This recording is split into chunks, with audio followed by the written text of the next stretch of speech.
The Anatomy Lesson of Dr. Nicolaes Tulp, a 1632 early period masterpiece by Dutch painter Rembrandt, is now in the Hague's Mauritshuis Museum. It's pivotal in his career and a Dutch 17th century classic. The scene shows Amsterdam's surgical guild in an anatomy class led by Dr. Tulp. Dressed in a black robe with a white ruffled collar, he stands at the dissection table, intently pointing at a male corpse's muscles, expounding knowledge. His serious expression oozes authority. 7 surgeons in black robes and wide-brimmed hats surround them. Some lean in to observe closely, others seem lost in thought, and one in the lower right corner consults a book. The corpse, with slack skin and exposed innards, has a calm face, contrasting with the focused onlookers. Rembrandt's composition is unique. Placing Dr. Tulp at the center, he makes him stand out with size and light contrasts. The other surgeons' postures and gazes create a flow that guides the viewer's eye. The simple, dark brown background devoid of frills heightens the solemnity. Lighting is Rembrandt's forte. From the upper left, light illuminates key elements, creating strong contrasts that add depth and drama.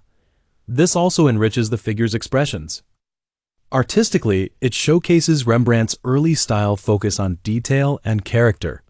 His use of light set a precedent. In an era when anatomy was burgeoning, this painting merged art and science, leaving valuable insights into medical teaching. Against the then rigid group portrait norms, it broke new ground with its vividness. Consequently, the Anatomy Lesson of Dr. Nicolaes Tulp is an art history classic, influencing generations of painters. This painting is based on a story from the Bible. King David of Israel, while taking a walk on the balcony, saw a strikingly beautiful woman bathing. She was Bathsheba, the wife of his general Uriah. David promptly sent her a love letter written in his own hand. Just out of the bath, Bathsheba held David's letter, finding herself in a dilemma. Although the Bible describes her as a woman of unparalleled beauty, the painter didn't depict her as an ideal beauty. Instead, with authentic brushstrokes, he created a nude figure of an ordinary woman full of humanity, meticulously portraying her slightly sorrowful face and helpless expression. At this moment, she was caught in an intricate conflict between conscience and infatuation. Rembrandt's paintings are characterized by the use of light variations and intense contrast between light and darkness to enhance the artistic effect. In this painting, the light is focused on Bathsheba. The maid on the left, who is wiping her feet, is dimly visible in the shadows, and the entirely black background makes the figures stand out vividly. Rembrandt used his lover, Hendrickje Stoffels, as the model for Bathsheba. Hendrickje was once Rembrandt's servant. Due to the will of Rembrandt's first wife, they couldn't become legally married. Hendrickje gave birth to a daughter for Rembrandt and significantly supported both his family and career. It is recorded that Hendrickje died of the plague.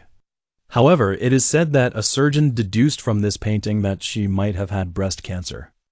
The story of Danae is derived from ancient Greek mythology. Zeus fell in love with Danae, who was imprisoned by her father, and transformed into a shower of gold to have an affair with her.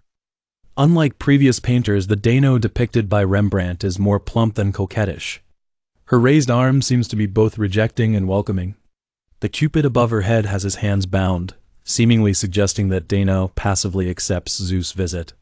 Rembrandt used a warm, fiery light that focuses on the entire figure of Danae, making her appear beautiful and full of youthful vitality. Initially, Rembrandt used his first wife, Saskia, as a model, but later replaced her face with that of his lover. In 1985, while the painting was on display at the Cloisters Museum, someone splashed sulfuric acid on it and also slashed the canvas twice with a knife. The most severely damaged parts of the painting were Danae's face and hair, her right arm, and her leg. The entire middle part of the painting was also dripping, with some paint spots accumulated. The restoration of the painting lasted for 12 years. Eventually, the person who splashed the sulfuric acid was declared to be suffering from mental illness. The Abduction of Proserpina, which was created in 1631 and is currently housed in the Berliner Gallery, is a significant work in Rembrandt's artistic career. It is inspired by an ancient Greek myth. Hades fell in love with Persephone at first sight as she was strolling among the flowers. Enticed by her beauty, he forcefully abducted her. In the painting, Rembrandt depicts Persephone as voluptuous rather than delicate. Her gestures and expressions vividly convey her struggle and fear, which emphasize her helplessness. Hades, the king of the underworld, is depicted as powerful and resolute, with his thick arm firmly grasping Persephone, highlighting his determination to seize her. Rembrandt employed the iconic one point of light principle. The intense contrast between light and dark focuses on the two figures, making them the center of attention. The surroundings are veiled in darkness, creating a mysterious and tense atmosphere. In terms of color usage, warm tones predominate.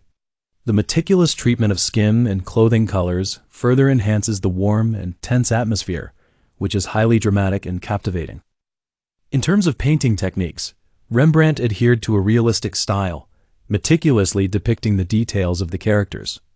The texture of Persephone's skin and the texture of her hair are vividly brought to life on the canvas, endowing the characters with vivid vitality. This work makes an extraordinary contribution to the development of art. It is unique in the realm of mythological paintings and has provided valuable reference for generations of artists to come.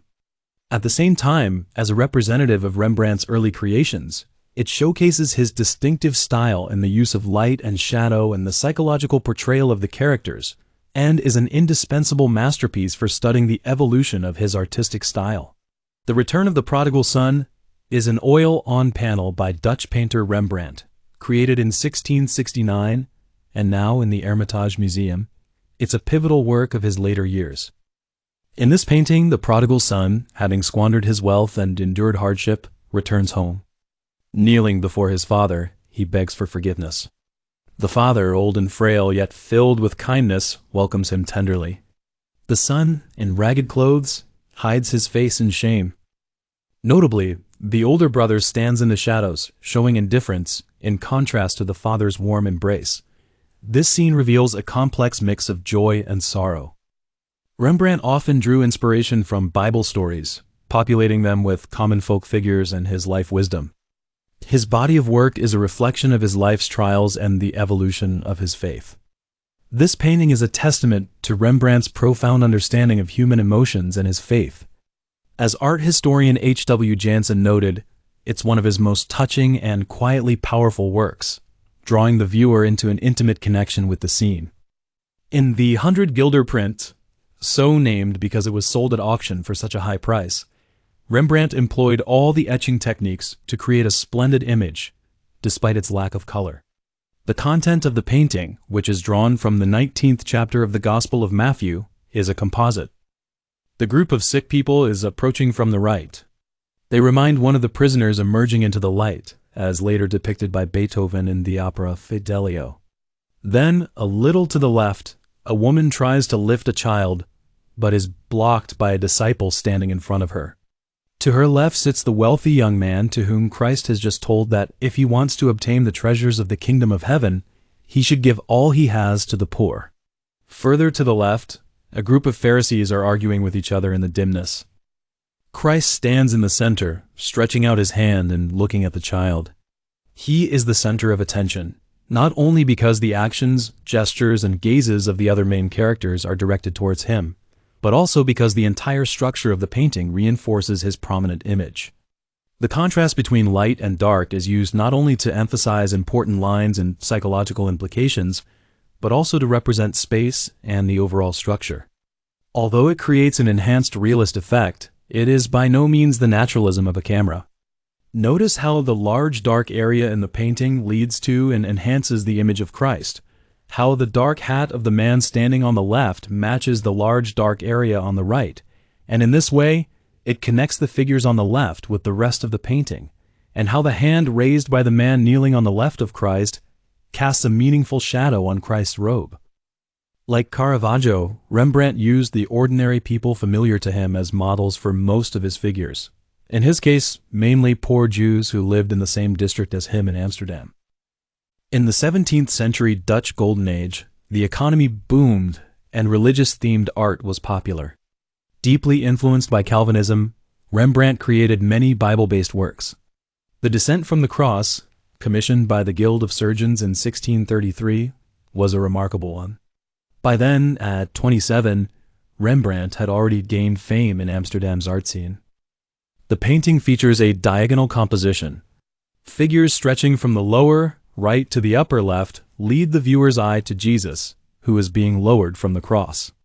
This layout gives a sense of motion and stability.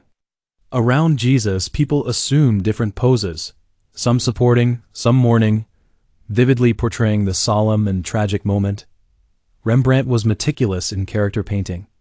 Jesus appears limp, with pale skin and a drooping head, signifying death. The man holding him looks solemn, the woman beside him cries with a covered face and a trembling body, and the old man on the left stares at Jesus, eyes full of helplessness and grief. Renowned for his light and shadow contrast, Rembrandt used it masterfully here.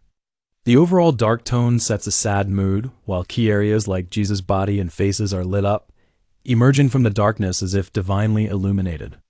This contrast heightens the 3D effect in a mysterious, solemn air. The oblique light creates rich chiaroscuro, making the figures lifelike. For colors, Rembrandt chose warm, deep tones like brown and tan, fitting the religious and sorrowful theme.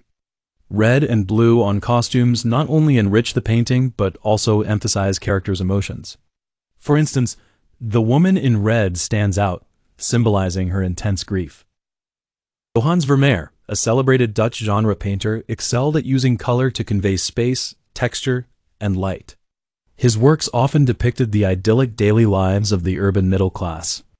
Allegory of painting, also called The Art of Painting, etc., was painted between 1666 to 1668 and is now in Vienna's Kunsthistorisches Museum.